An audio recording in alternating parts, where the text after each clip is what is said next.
بسم اللہ الرحمن الرحیم۔ بہار شریعت حصہ اول کا درس چل رہا ہے۔ ایمان و کفر کا بیان چیپٹر سے عقیدہ نمبر 1، 2 اور 3 بیان کیا جائے گا۔ آ جائیے شروع کرتے ہیں۔ عقیدہ نمبر 1، اصل ایمان صرف تصدیق کا نام ہے۔ ایمان کیا ہے؟ دل سے تصدیق کرنا کہ اسلام سچا ہے، اسلام دین حق ہے۔ دل سے اس بات کی تصدیق کرنا یہ ایمان ہے۔ اگر کوئی بھی شخص دل سے اسلام کی حقانیت کو تسلیم کر لیتا ہے کہ اسلام حق ہے تو وہ مومن ہو گیا۔ آگے فرمایا اعمال بدن تو اصلاً جزو ایمان نہیں، یعنی اعمال یہ ایمان کا جز نہیں۔ یعنی اگر کوئی گناہ کرتا ہے تو ایسا نہیں ہے کہ وہ دائرہ اسلام سے خارج ہو جائے گا۔ گناہ مثال کے طور پر کوئی شراب پیتا ہے، مثال کے طور پر نماز ترک کرتا ہے، تو ایسا نہیں ہے کہ وہ دائرہ اسلام سے خارج ہو جائے گا۔ اعمال بدن ایمان کا جز نہیں ہے۔ آگے فرمایا رہا اقرار، اس میں یہ تفصیل ہے، یعنی جہاں تک زبان سے اقرار کا تعلق ہے، کوئی شخص دل سے اسلام کو سچا جانتا ہے تو وہ مومن ہو گیا۔ اب زبان سے اقرار کرنا ضروری ہے یا نہیں، زبان سے اقرار کرنا کب لازمی ہے کب نہیں، اس کی وضاحت کی طرف جا رہے ہیں۔ فرمایا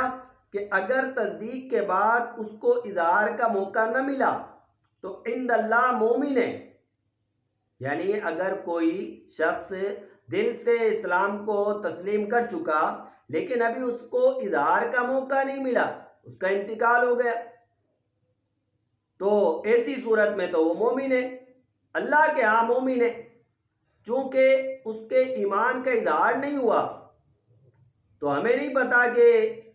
ہم تو یہی کہیں گے کہ وہ شخص عیسائی تھا یا یہودی تھا یا ہندو تھا، کیونکہ ہمیں پتہ نہیں ہے۔ ہمیں کیسے پتہ چلے گا؟ اس کے اقرار کرنے سے پتہ چلے گا۔ تو عند اللہ بہرحال وہ مومن ہے، اگرچہ وہ ہندو تھا، دل سے اس نے اسلام کو قبول کر لیا، ابھی اظہار کا موقع نہیں ملا تھا، فوراً اس کا انتقال ہو گیا کچھ دیر بعد، تو عند اللہ اللہ کے ہاں مومن ہے، اگرچہ اس کا جنازہ نہیں ہوگا، لوگ اسے ظاہر سی بات ہے اپنے جس بھی مذہب کا ماننے والا تھا اس کے مطابق اس کے سارے معاملات ہوں گے، لیکن وہ اللہ کے ہاں مومن ہے۔ تو پتہ چلا بعض لوگ ایسے بھی ہیں کہ ہم سمجھ رہے ہوتے ہیں یہ کافر ہے، کفر پر اس کا انتقال ہوا، لیکن بسا اوقات اللہ تبارک و تعالی کہ ہاں وہ مومن ہوتا ہے، لیکن بہرحال اقرار سے پتہ چلے گا، اقرار کر لیا تو ہم اسے مومن کہیں گے۔ آگے فرمایا اور اگر موقع ملا اور اس سے مطالبہ کیا گیا اور اقرار نہ کیا تو کافر ہے، اور اگر مطالبہ نہ کیا گیا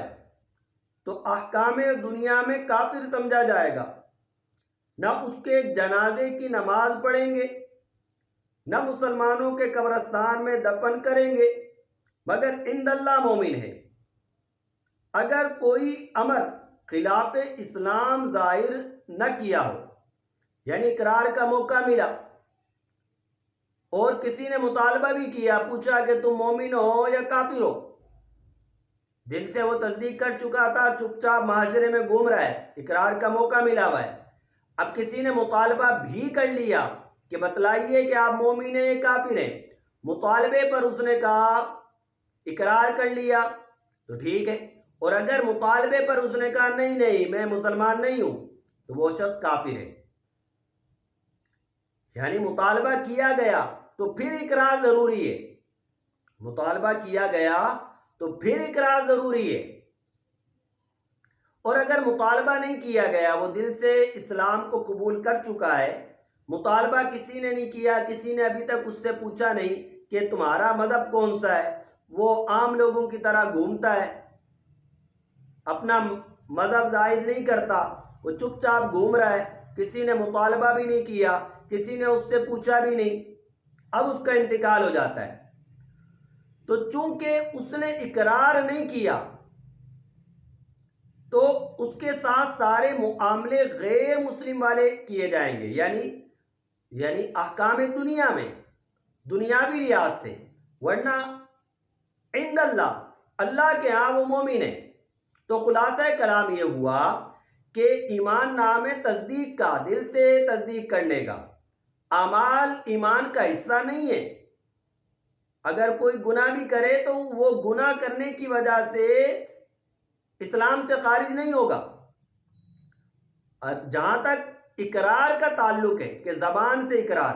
تو اس میں بتایا کہ اگر موقع ہی نہ ملا تو وہ عند اللہ تو مومن ہے اللہ کے ہاں، لیکن چونکہ ہمیں اس کے ایمان لانے کا کوئی پتہ نہیں ہے، لہذا اس کے ساتھ جس مذہب سے اس کا تعلق تھا وہی والا معاملہ کیا جائے گا۔ اور اگر موقع ملا، مطالبہ بھی کیا گیا کہ آپ کس مذہب سے ہیں، معاذ اللہ اس نے انکار کر دیا، تو وہ شخص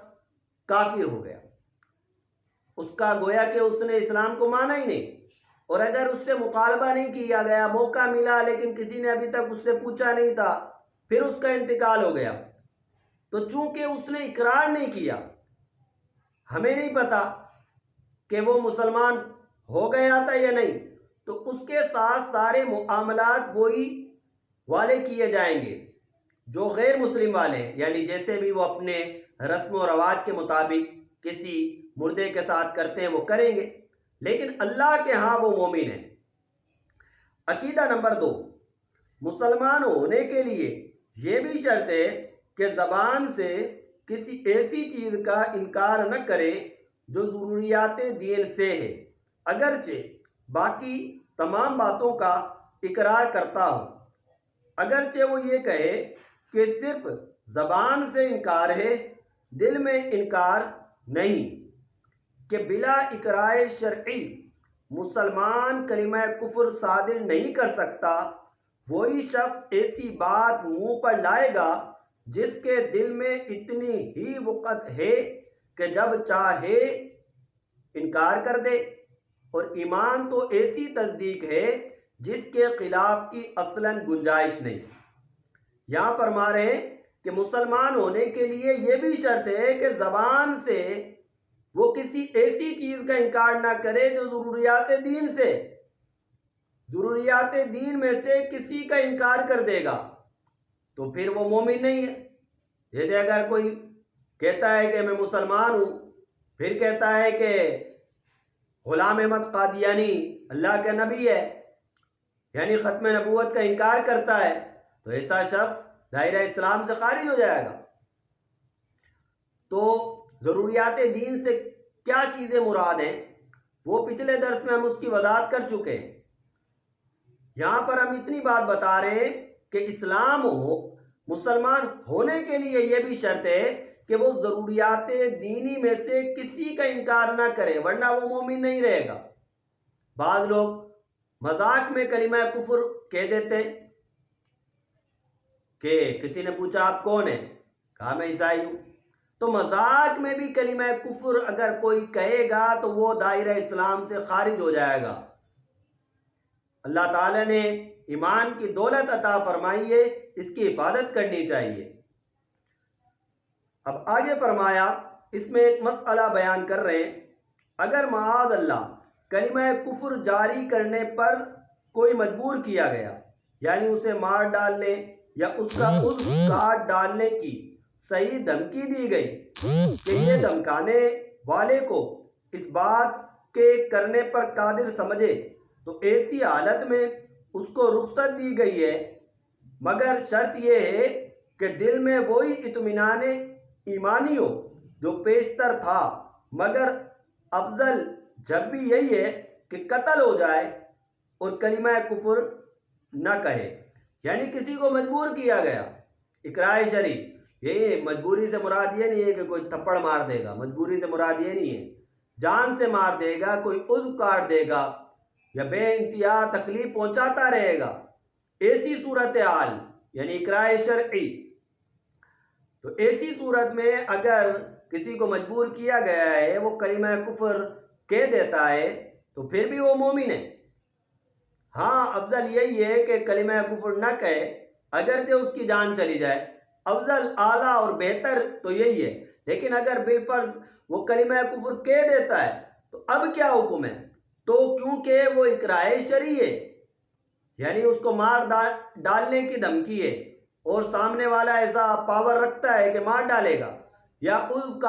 کاٹ ڈالنے کی دھمکی ہے اور سامنے والا ایسا ہے کہ وہ اس پر قادر ہے، تو ایسی صورت میں وہ کلمہ کفر اگر زبان سے کہتا ہے تو وہ دائرہ اسلام سے خارج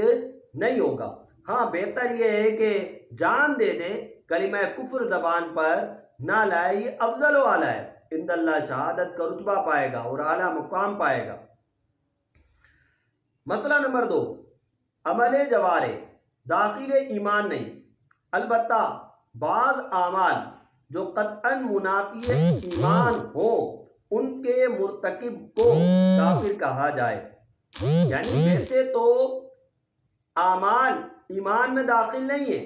ایمان کا حصہ نہیں ہے، لیکن کچھ اعمال اور کچھ کام ایسے ہیں کہ جو منافی ایمان ہے، اگر بندہ وہ کام کرے گا تو دائرہ اسلام سے خارج ہو جائے گا۔ منافی ایمان جیسے مثال دے رہے ہیں، بت یا چاند سورج کو سجدہ کرنا، بت کو سجدہ کرتا ہے تو ایسی صورت میں وہ کافر ہو جائے گا۔ اور قتل نبی یا نبی کی توہین یا مصحف شریف یا کعبہ معظمہ کی توہین اور کسی سنت کو ہلکا بتانا، یہ باتیں یقیناً کفر ہیں۔ کسی نبی کی توہین کر لی، قرآن پاک کی توہین کر لی، معاذ اللہ کسی نے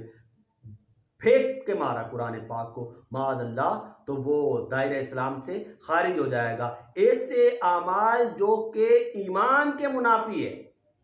ایسے کام جو کہ ایمان کے منافی ہیں، یعنی بندہ سمجھ سکتا ہے کہ کوئی یہ مومن نہیں کر سکتا، وہ کرے گا تو بندہ دائرہ اسلام سے خارج ہو جائے گا۔